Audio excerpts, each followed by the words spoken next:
La realidad es cosmoteántrica. No hay tres realidades, Dios, el hombre y el mundo, pero tampoco hay una, o Dios, u hombre, o mundo. Dios, hombre y mundo están en una íntima y constitutiva colaboración para construir la realidad. Dios, hombre y mundo están comprometidos en una única aventura y este compromiso constituye la verdadera realidad. Pues pienso que estas dos frases de Raymond Panikkar resumen lo fundamental de su pensamiento, esa afirmación de que toda la realidad es relación, es pura relacionalidad, representa el núcleo de su filosofía y por eso creo que responden claramente al tema de esta mesa redonda. ¿Cuál es la herencia de Panikkar, ¿no? Para quien conoce un poco el pensamiento de Panikkar, esta perspectiva cosmoteántrica, o mejor, teantropocósmica, que a él no le gustaba, es un poco más cacofónica, pero pienso que expresa, entre otras cosas, por el lenguaje inclusivo, que anthropos es más inclusivo que andros, y también por la gradación jerárquica. Lo mismo perspectiva cosmoteántrica que trinidad radical, como voy a expresar. Evidentemente, como hemos escuchado ya aquí en las anteriores exposiciones, la clave es un pensamiento oriental. Lo que pasa es que yo creo que Raymond Panikkar sabe integrar el pensamiento oriental y occidental de una manera tan excepcional que se trasvasan el uno en el otro sin enfrentamiento, sin ruptura. Precisamente por eso que decía él que cuando yo digo que mi identidad es cristiana, hinduista, budista y secular, él precisaba bien, porque es hijo de la herencia secular occidental, no es que yo sea o una cosa u otra, sino que mi realidad es poliédrica, como es la realidad de la cultura, y sin una yo no me podría entender sin la otra. Él mismo llega a decir en algún momento que podía parecer una esquizofrenia. ¿Cómo se puede ser 4 en 1, no? En España hay una especie de aceite que vale para muchas cosas, se llama 3 en 1, y Panikkar más aún es 4 en 1.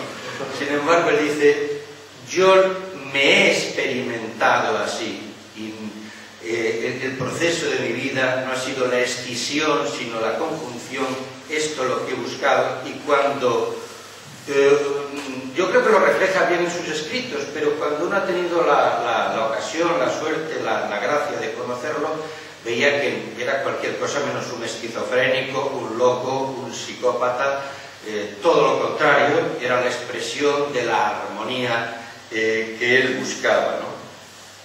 Entonces, fiel a esta concepción típicamente oriental, y esto significa que la estructura de la realidad es precisamente que no hay una estructura previa, sino que la realidad es relación, que la realidad es interrelación. Y eso que lo aplica a toda la realidad, lo aplica a Dios, y cómo mantenerse dentro de la perspectiva cristiana a veces puede parecer un malabarismo, pero yo creo que concluye. Lo que hay es, con sus palabras, con las palabras de Panikkar, una interconexión de todo con todo. Y yo creo que con esto se sitúa en una nueva era histórica de la conciencia humana que está apuntando en el pensamiento de los últimos años. Frente a esa dictadura del pensamiento lógico, y decir esto en una facultad de filosofía occidental es conflictivo, pero frente a esa dictadura del pensamiento lógico que reivindicó la exclusiva explicación del mundo, del ser humano, como una explicación lógica, yo creo que una dictadura que ha fracasado, porque este mundo es cualquier cosa menos lógico y coherente, está más bien escindido, está surgiendo cada vez más una conciencia integral, una conciencia de la totalidad y unidad en la que el hombre y el cosmos se funden, porque los estratos el hombre funcionan como lo que son, una conciencia integrada e integral. Y si no es así, el hombre está enfermo y se autodestruye. Una conciencia de que en la realidad todo está relacionado con todo, como expresa ese riquísimo concepto budista de Pratitya Samutpada, que yo creo que es un concepto que se debía de estudiar en las facultades de filosofía occidental, como la concepción, yo creo, el pensamiento más rico que se ha creado nunca, que es el Advaita, la adualidad, y desgraciadamente los alumnos de nuestras facultades de filosofía no conocen ni la palabra ni el concepto. Es la interrelación, interdependencia de toda la realidad que Panikkar traduce como relatividad radical, precisando siempre que relatividad no es relativismo. Una relatividad radical, una interrelación que debe aplicarse a nuestras relaciones humanas, a la relación con el mundo, a la relación de Dios con el mundo e incluso a la misma realidad divina. Panikkar convierte esta relatividad radical, esta reciprocidad total o relación en algo constitutivo de lo real. Y lo que constituye lo real es precisamente esta relación, es una sustancia anterior a todo eso. Todo está relacionado con él. Incluso Dios es pura relación. Panikkar utiliza una expresión: Dios es relación genitiva, constitutiva de la realidad. Casi parece una contradicción de términos, pero está expresando que es antes. Dios, el mundo, es decir, son especulaciones. La realidad es que lo que conocemos es esta realidad, es este mundo, es estas dimensiones de la realidad que van más allá de lo pura material, etc. Por eso dice, Dios no tiene sí mismo, puesto que es un yo, un tú y un él que se intercambian en la perijóresis trinitaria. Una expresión armónica y unitaria de toda la realidad, que es esta perspectiva cosmoteánica.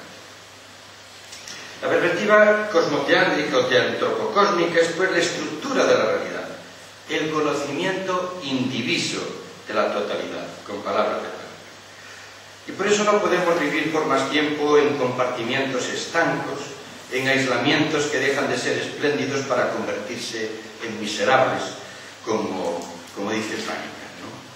Se trata de buscar la interconexión de todo con todo, como subrayan prácticamente todas las místicas.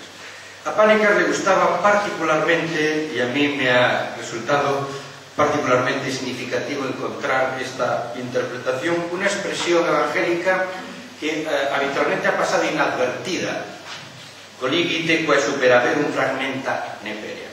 Es la frase con la que acaba el relato evangélico de la multiplicación de los panes y los peces, y todo el mundo se fija en la multiplicación de los panes y los peces, pero pocos reparan en la expresión final, recoger todos los fragmentos que han quedado por ahí, porque todos forman parte de la realidad, todos son indispensables para conocer realmente toda esa realidad. Se trata de una filosofía como sabiduría. Filosofía no como acumular conocimientos y especular, sino sabiduría que sirva para saborear, para vivir. Que yo creo que en realidad es la esencia de la filosofía, tanto en los presocráticos y en Sócrates, como en Occidente, como en Oriente, como en Sankara, Ramanuja, etc. Sabiduría como experiencia que me ayude a vivir.